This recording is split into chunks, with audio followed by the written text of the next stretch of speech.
One thing we've learned at Shadow is always take the call. A guy from a company I knew phoned up and said, would you guys be interested in doing something, we don't quite understand it, but the guy wants to communicate with the rider of a horse who's blind and deaf or something. And I was like, I don't know, but I'll have a meeting with him, I'll have a chat. So Doug turned up in the office, and Doug is one of those larger-than-life characters who, when you meet him, you're just like, I don't know what I'm doing here, but either I'm going to help you do it or I'm going to get the hell out of your way. So I said, well, I don't think we can do it at Shadow, but I'm absolutely certain that these guys can make this thing work for you. And took Doug over to meet Matthias and Ildar and just formed a beautiful relationship. During development of this technology, we were part of the group of Etienne Bourdet, professor of Imperial College London, and he is an expert on human-robot interaction and medical application of various wearable devices. So we were able to combine our expertise, our engineering background, and at that time Matthias was and he's still a very excellent system engineer. He can develop hardware, software very efficiently, very fast. So we were a good team, I would say, with management skills to go and try everything at the end.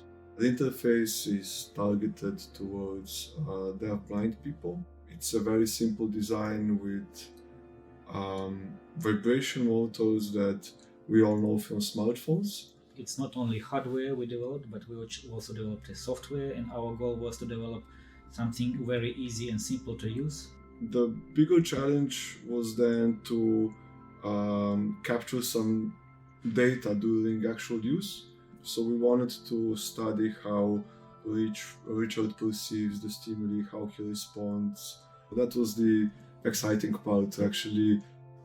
One of the things about doing technology development is it's very easy to spend a long time doing something that no one ever sees. You might eventually get somewhere with it and it does something, but for a very long time it just sits in labs and papers get published and no one really gets anything out of it except the people working on it directly. And what was nice about this was an opportunity to take something which was working in the lab and doing a thing and just take it straight out and say, bang, it's on the person, it's working for them, it's doing something, it's got an absolute positive effect immediately. Wow, we've gone from 0 to 1 straight away. Towards the end, after, I don't know, about a year of using this interface, we saw that Doug could just not give any signals and Richard would take the horse as he felt. Doug would only interfere if the horse would reach the edge of the field where they train.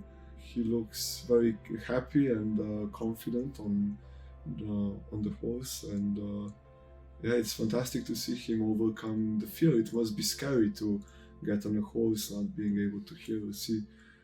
So yeah, I admire that courage. The technology affected his mental state, but also his family.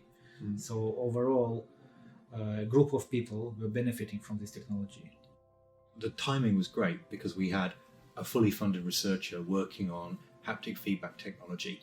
And therefore we could say, well, here's a thing, does this align with the research? Yeah, great, there's some resource to go away and do this and try this.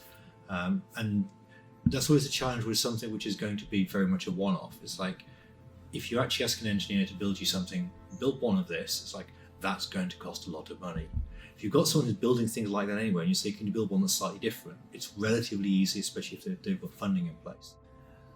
To develop even a simple but reliable device working with a live human, we need expertise, we need skills, we need to hire appropriate people, we need to hire people to test, we need therapists. This all unfortunately cost money and it is expensive in the UK. So we are looking for future and we are looking for funding.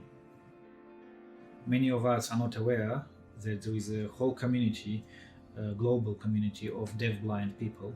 They use a tactile sign language.